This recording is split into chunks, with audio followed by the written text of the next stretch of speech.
Welcome back to the Six Man Podcast. I'm your host, Phil Dunn. Today I'm joined by Hank Morgan. Hank played his college basketball at Hamilton College, where he was very successful, 1,500 points, was an All-American, conference champion. And then he spent this last season playing in the G League for Salt Lake City as well as the Maine Celtics. So super excited for you guys to hear this one. Let's get to that interview with Hank. All right, I'm here with Hank Morgan. Hank, thanks so much for coming on, man. How you doing? I'm good, man. Thanks for having me. Yeah, of course. I'm excited for this. So first thing I wanted to ask you about, I feel like a lot of people like in the tri-state area, like I'm from New York, like realize how good like the level of basketball is in New Jersey, but I feel like other parts of the country might not understand it. So being from New Jersey, like what was it like for you growing up, playing like AAU, high school, stuff like that, playing basketball in New Jersey? Yeah, I mean, I'd say just in general, there's a lot of talent in a smaller area. So talent is very accessible, and you inevitably meet a lot of guys from North Jersey, South Jersey, and the city, New York City. Um, so that's a pretty wide net of talent in a small area. And yeah, you run into a lot of big time prospects from a young age. So it's a great place to grow up basketball wise. So you played high school before you went prep in Jersey, right? Yeah, so I went to Caldwell High School, which is my local public school. I went there for 4 years. I graduated there, and then I did a prep year at Berkshire School in Massachusetts. That year was COVID, so that was a wild year. We didn't play many games, but it was still great for my Yeah. development physically and playing against my teammates and stuff like that. So it helped me a lot. It was a weird year because of COVID. Was prep like always like the goal for you, or did you have any like interest in recruitment coming out of high school, public high school? Initially, I didn't have anything, and then I think before my senior year at public school, I went to some Ivy elite camps. I went to the Yale elite camp. Was able to gain a lot of D3 interest there. There's a ton of D3 coaches at those Ivy and Patriot School elite camps. So I was able to gain D3 interest there. I had my list, after graduating Caldwell, but I was a young graduate. I was 17 when I graduated, and I felt like there was more, development that was there for me. So I ended up choosing to do the prep year. Hamilton was on my radar the whole time, but I never, committed to them or had them at number one until prep year came around, and then I was ready to decide. Yeah. Do you think that doing the prep year, like especially like in the NEPSAC, like a super highly competitive league, even though like it was like you said COVID and stuff, do you think that doing that prep year helped better prepare you for college and the next level? Yeah, physically more than anything. I was just a late bloomer. I've always been a late bloomer. I was really skinny. I needed to put on more mass, still do. um, and I just think that it helps you mentally too, because the prep year was boarding school, so I was away from home. Got over the got used to living away from home, and that was helpful for college.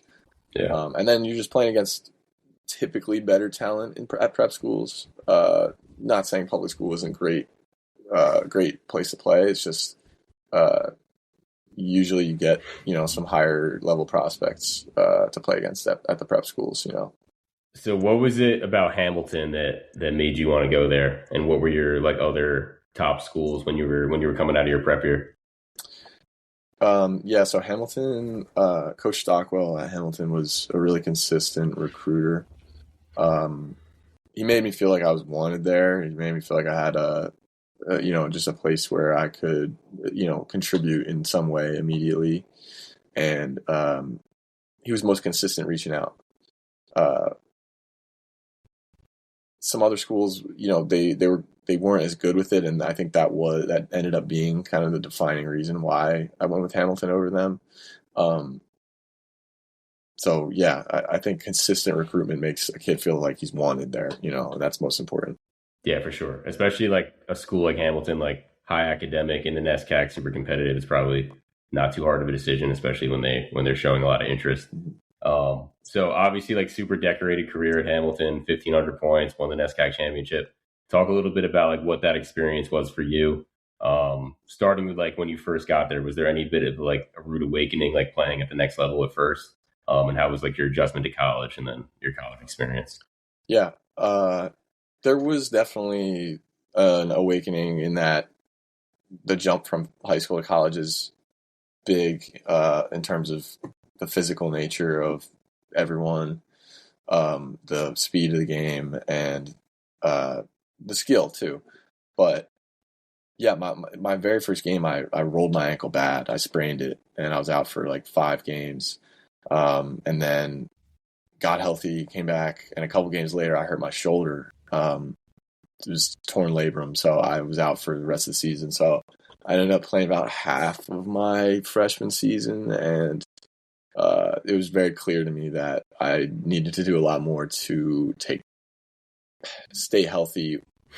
Being a young and late bloomer, I had to do more to take care of my body, and a lot of that was weight room, getting stronger, so that I could withstand the grind of the Yeah. season and all those contact points. Um, so I played well when I played. I had good moments. I had bad moments. I think guarding was another struggle for me at first. Um, but yeah, the injury thing was really big for me. Um, so yeah, but since then I haven't missed a single game. Um, so I Yeah. made it a focus of mine, and I came through with it. So what was the experience like playing in the NESCAC tournament and like winning the NESCAC championship? Was that your junior year that you won it? That was my sophomore year. We won the NESCAC, and we got made to the second round of the NCAA tournament. Um, yeah, winning your conference is probably the biggest natural high of you know basketball is like being able to beat Yeah. your rivals in your conference, and win win the championship for the year. So that was like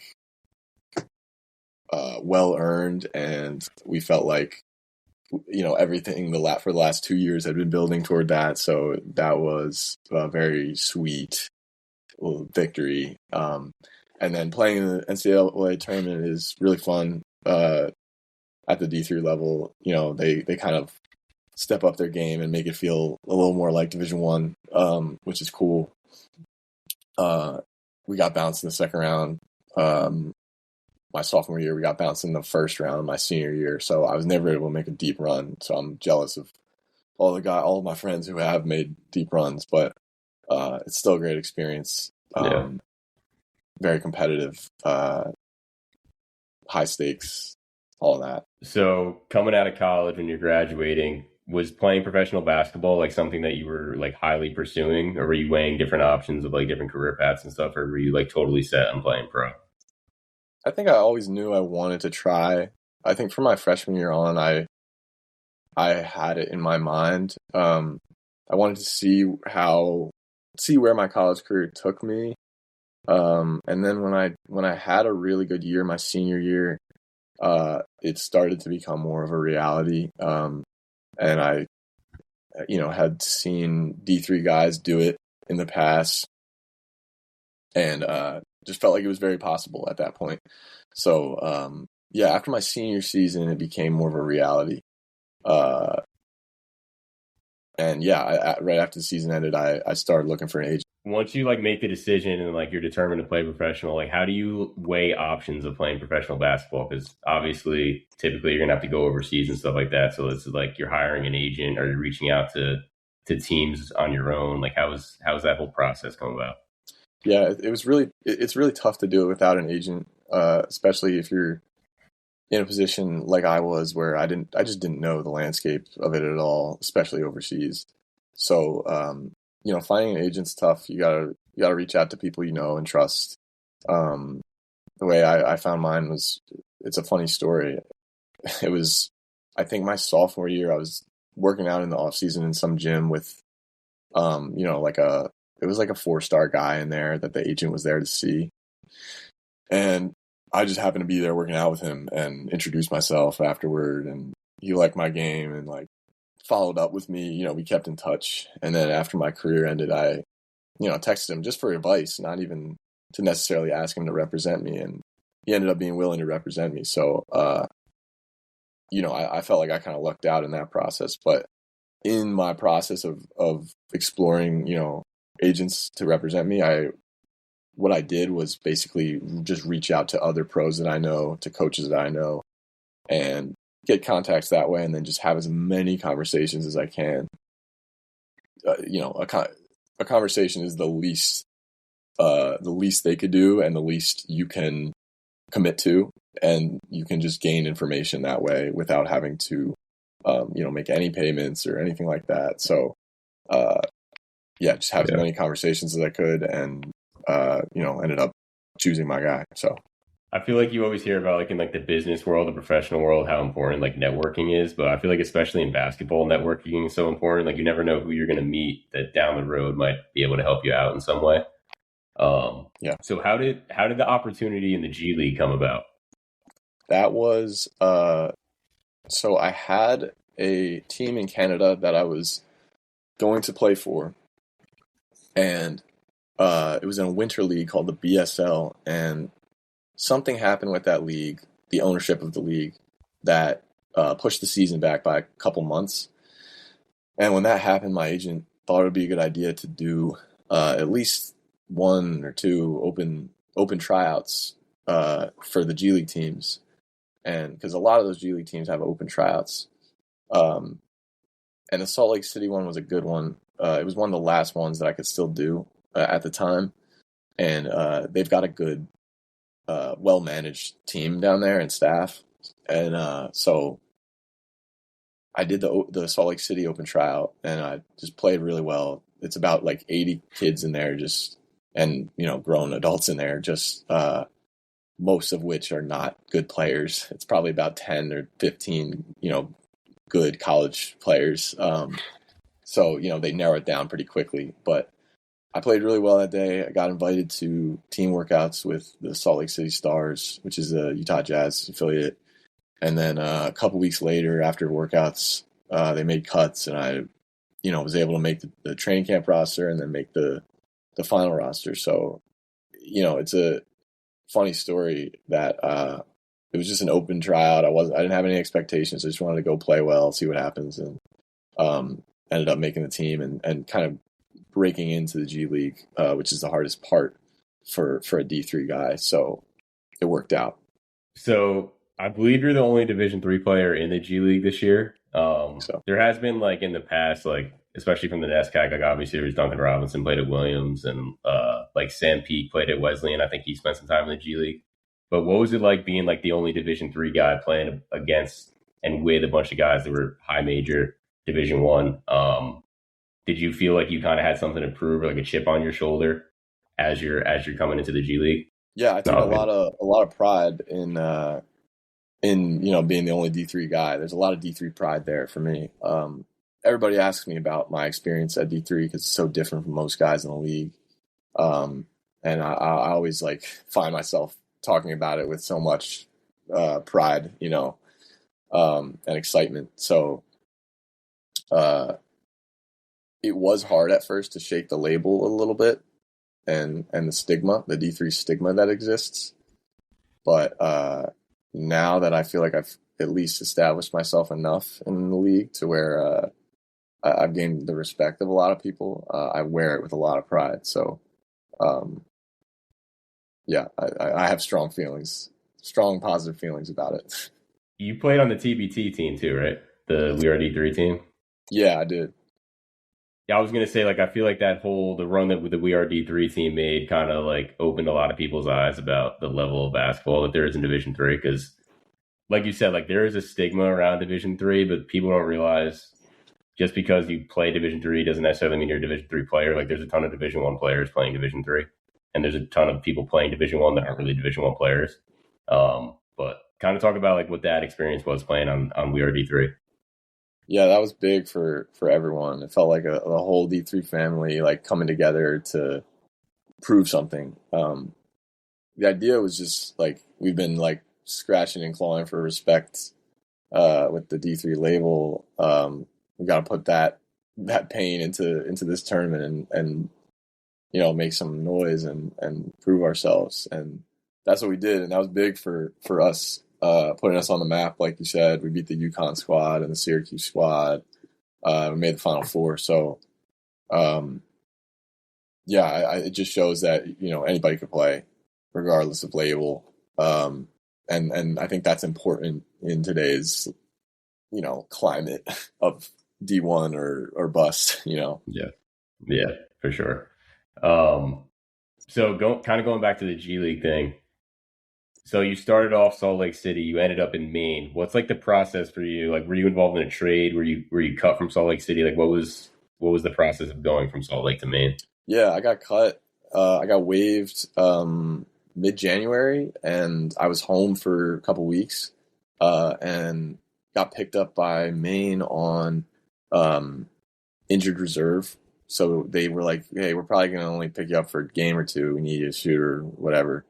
And then I played well enough to where they were like, "Hey, we'd actually like you on the roster for the rest of the year." And I was proud of it because in Salt Lake City, I had been playing okay. I didn't get a ton of opportunity. We had a stacked squad to start the year. We won the in-season tournament. And then some changes happened on our roster, and we started losing. And I didn't get a ton of opportunity, but when I did, I was too passive. I was deferring to other guys. I wasn't like looking to score, make plays myself as much. I wasn't aggressive, And when I got waived, I felt like that was partially the reason I got waived. Like, hey, we need someone who's going to be more of a threat all the time. That's going to help our team more in that way. So, when I was at home, I just kind of made the commitment that if I get another opportunity, the next opportunity I get, I'll be way more aggressive. Won't care about, failures. I'll just be making plays, with confidence, not worrying about, a turnover or a mistake. And I was able to do that, and it worked out. So I was grateful for getting waived because it forced me to learn quickly how aggressive you got to be and what kind of mindset you have to have in the G League. Yeah, so I was gonna ask, how do you like mentally prepare yourself for, I guess, kind of you learn from like actually experience, but like how do you stay mentally prepared to make the most of your opportunity when you know it's going to be limited and you may not have a huge opportunity? Yeah, that's one of the biggest challenges of professional basketball in general, but the G League in particular, because you got three two-way guys on your squad who get pulled up and down with the NBA team constantly. So you go from expecting to get, 15 minutes or whatever, 20 minutes, however many minutes, to maybe 0 or maybe 5, or the other way around. So every game is, you never have a fixed amount of minutes. One of your two ways could fly in the morning of and or fly out the morning of, and that can change drastically. So, like you said, staying ready is one of the biggest challenges of the G, and it's tough. But you learn how to do it. It took me a while, but because it's hard to prepare for either being just a good sport on the bench or playing 30 minutes and finishing the game, But that's a skill in and of itself that you have to practice. So yeah, like you said, it's really important as a pro. Is there any adjustment in like the toll of traveling across the country when you're playing in the G League? Because obviously, like in college, you're out traveling, but mainly you're in New England in the Northeast. So like now that you're actually traveling across the country, like, is there any adjustment there in terms of like, I'm sure you have limited practice time compared to college and stuff like that? Yeah, definitely. When you're in season, you play, so many games compared to college that your practices aren't as taxing on the body because you just can't realistically practice that hard when you play that many games. And the travel, like you said, takes a lot out of you. You're sitting on a plane, maybe you're connecting, you're in the back of the plane usually, like you're cramped, you get there, maybe you go straight to the gym and you gotta get loose. That's another skill in and of itself. The travel can be tough. I think you gotta make sure you're enjoying it. You gotta make sure you're, engaging with your teammates and your coaches in positive ways and making jokes and having fun. You gotta enjoy it in some way, or else it's gonna really take a toll on you, travel wise at least, because you're on the road a ton. I mean, there were some parts of our schedule in Salt Lake I remember where we were just like on the road for 75% of the days that month, and Yeah. you got to have your go-to shows to watch, books to read, whatever, and guys to go get food with. Um, so yeah, that's another big adjustment, as a rookie, especially, that I found out was really important. So I read something online about like during Jason Tatum's rehab that you guys like in Maine they scrimmaged the actual Celtics team. Yeah, So what talk a little bit about that experience and tell that story. yeah, we bust down to Boston from Maine, for what we thought was to practice with Tatum. Didn't realize how much I'd actually get to guard him and him guard me, and they had a couple other Celtics guys that we scrimmaged with, and it was I couldn't have asked for a better like workout because Tatum is one of the best in the world, and you get to guard him several possessions in a row over and over. You get to see what it's like to be guarded by him, and you're playing against six NBA, it was whatever, 7 or 8 NBA guys, and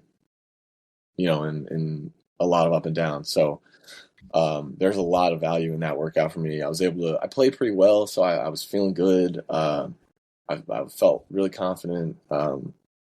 Tried to just relax and go out there with no expectations and just have nothing to lose. And it's always fun playing in front of front office guys and coaches from Boston. So yeah, it was a great experience. Tatum's a great guy. Yeah, it was great to meet him and play against him. Yeah, that's awesome. Being like literally a year removed from playing in college Division 3 to playing with some of the best players in the world is probably an awesome experience. So talk a little bit about like what your plans and goals are, kind of for the future for the upcoming season, if you have anything lined up or anything like that. Yeah, it's a big off season for me. I think I have a list of things I want to get better at. Hoping to play summer league in July. That would be fun with Boston. We'll see. And I always thought when I was in college that if I could make it to the G League, then like everything would be accomplished. But now that I've made it here, and gotten to this point, established, now it's like, okay, now I'm setting my sights a little higher. Now I think I can make it to this point. Now I can make it to this point. So it's an ever changing mentality and process. And my goal has always been just to play at the highest level that I can, for the longest time that I can. So, wherever that may be, that's just always what I'm chasing and trying to get to. So yeah, I'm really excited about that. I hope that I will be in the G League next year, and we'll see after that. I don't know where I could be. So last question, same last question I ask all my guests. Obviously you're still young, you're still playing, but if you could go back in time and give your younger self advice in terms of basketball, what would it be? Yeah, I think I would really emphasize not caring about other people's judgments and perceptions of you. I think that I'm just a person who, is for whatever reason just a little more like sensitive to just thinking about what others might be thinking of me, or how they might see me in their head, and that always that can have a big downside. You got to not care what anyone thinks about you. You got to not care what what type of label anyone puts on you. Whether that's D3, whether that's like white shooter who can't guard. You got to overcome all of that stigma, and the only way you do that is internally. So I would stress that to myself, because it is really helpful if you are just delusionally focused, with no regard for anyone's perceptions or judgments of you. I think that's incredibly valuable skill to build and have. Well said. And I think that also applies to beyond the court as well, just in life in general. Definitely. But all right, Hank, thanks so much for your time. I appreciate it. Thank you. Thanks to Hank for coming on the podcast today, and thanks to all of you for your support. If you could please follow on social media at the Six Man Podcast, Instagram, YouTube, TikTok, and also spread the word to anyone that may be interested in hearing people tell their stories and their journeys in basketball. So thanks again for the support.